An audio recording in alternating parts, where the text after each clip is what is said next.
हार्दिक शुभकामना। दोस्तों, आज हम आपके सामने एक नाटक प्रस्तुत करने जा रहे हैं जिसका शीर्षक बहुत ही गंभीर है। यह घटना है एक किसान की जो आजकल हर एक गांव में होती है। अतः आप इसे ध्यान से देखिए और हमारी मजबूरियों को समझिए। धन्यवाद। बस मम्मी, अब मैं और नहीं खा सकती। बस मम्मी, क्या खाना तो खत्म नहीं हुआ? मम्मी, मुझे ये सब्जी बिल्कुल पसंद नहीं है। मैं इसे फेंकने जा रही हूँ। मुझे सब पता है, तुम्हें हेल्दी चीजें बिल्कुल पसंद नहीं है। अगर इसकी जगह पिज्जा होता तो तुम यूं खत्म कर देती। मम्मी, मुझे ये पालक की सब्जी बिल्कुल पसंद नहीं है। मुझे क्या, ये तो किसी को भी पसंद नहीं है, तो मैं क्यों खाऊं? अब तुम्हें सब पसंद आएगा अगर तुम ये कहानी सुनोगी। हाँ, सुनाओ सुनाओ। ये कहानी एक किसान की है जो अपने गांव में अपने परिवार के साथ रहता था, लेकिन बहुत उदास रहता था। तो एक दिन उसकी पत्नी ने उससे पूछा कि मैं कहीं भी तो उसे देख रही हूँ, आजकल आप बहुत उदास रहते हैं। नहीं नहीं, कुछ नहीं। वो क्या है ना, इस साल मेरी फसल थोड़ी कम हुई है क्योंकि बारिश थोड़ी कम हुई। हाँ पिताजी, मैं भी देख रही हूँ, कई दिनों से आप बहुत उदास दिख रहे हो और खेत से देरी से आते हो।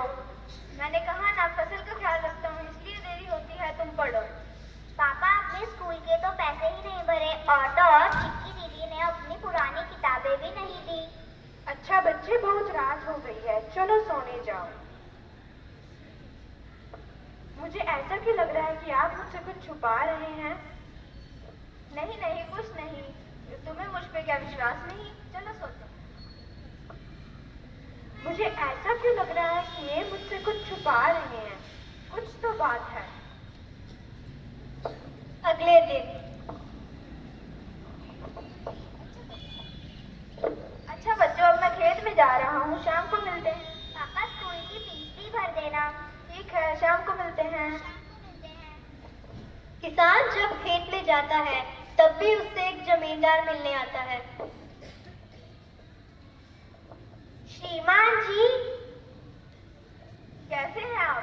मैं ठीक हूँ, आप कैसे हैं? मैं भी बढ़िया हूँ। और मेरे पैसे कब लौटाओगे? कौन से पैसे? अरे, आपकी अकल क्या घास चरने गई है? पूरे 2 लाख रुपए 2 बरस का बोला था, 2 बरस कब के बीत चुके। मेरे पैसे कब दोगे? कौन से पैसे? कौन से 2 लाख रुपए? इतनी बड़ी रकम मैं कभी किसी से पैसे नहीं लेता हूँ। अरे, वही जो आपने अपने खेत के लिए लिए थे। अच्छा, वो पैसे तो मैं परसों तक लौटा दूंगा। परसों परसों करते करते 2 बरस हो गए, मेरे पैसे कब दोगे? मैं परसों तक तुम्हारे पैसे दे दूंगा। परसों तक पैसे मिल जाने चाहिए, वरना तुम्हारे पूरे परिवार को सड़क पर रहना पड़ेगा। नहीं नहीं, मेरे परिवार को कुछ मत करना, मैं परसों तक तुम्हारे पैसे दे दूंगा। परसों तक पैसे मिले तो ठीक, वरना परसों तक कहीं ना कहीं से पैसे आने चाहिए, लेकिन आएंगे कहाँ से? 2 लाख रुपए, इतनी बड़ी रकम।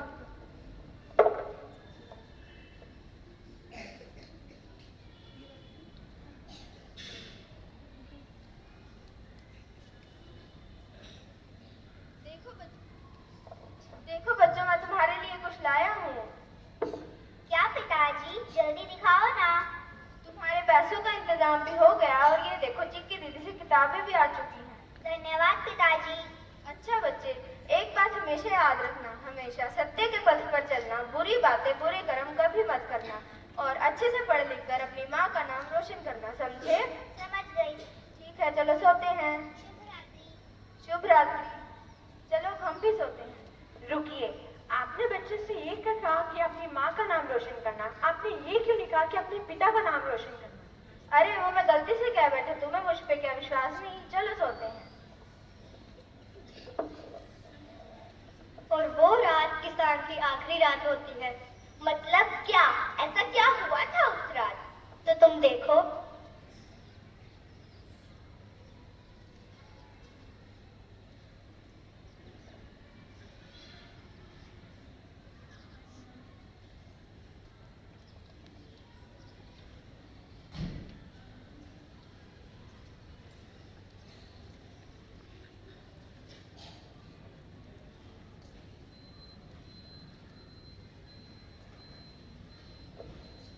माँ, आज पिताजी जल्दी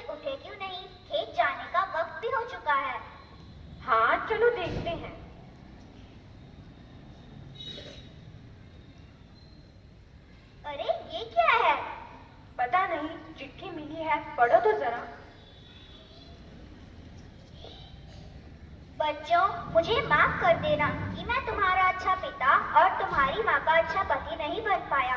तुम्हारी जिंदगी की गाड़ी में जो 4 पहिए लगे थे, उसमें से मैंने एक पहिया तोड़ दिया, पर वो मैंने जानबूझ के नहीं किया।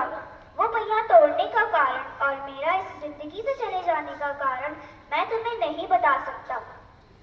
बस इतना कहूँगा, कुछ दिनों बाद मीनाक्षी दीदी आएंगी और अपना घर कब्जे में ले लेंगी, तो तुम चिंता मत करना। अलमारी की तकिए के नीचे कुछ 300-400 रुपए रखे हैं और हमारे गांव में एक छोटी सी कुटिया में तुम अपना बाकी का जीवन गुजारना।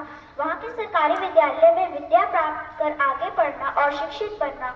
मुझे बस दुख इस बात का है कि मैं तुम्हें यह सृष्टि होते हुए नहीं देख पाऊंगा। बच्चों, मुझे माफ कर देना, मैं तुम्हारा अच्छा पिता और तुम्हारी माँ का अच्छा पति नहीं बन पाया। हमेशा अपनी माँ का ख्याल रखना। अलविदा। तो तुमने देखा, इस एक अन्न के कर्म के लिए कई किसान अपनी जान भी दे देते हैं और तुम उसे फेंकने पर तुली हो। बस मम्मी, मुझे माफ कर देना, अब मैं कभी भी अन्न का अपमान नहीं करूँगी। शाबाश। तो ये तो समझ गई, अब आप सबके समझने की बारी है। और इसी के साथ चलो जोर से बोल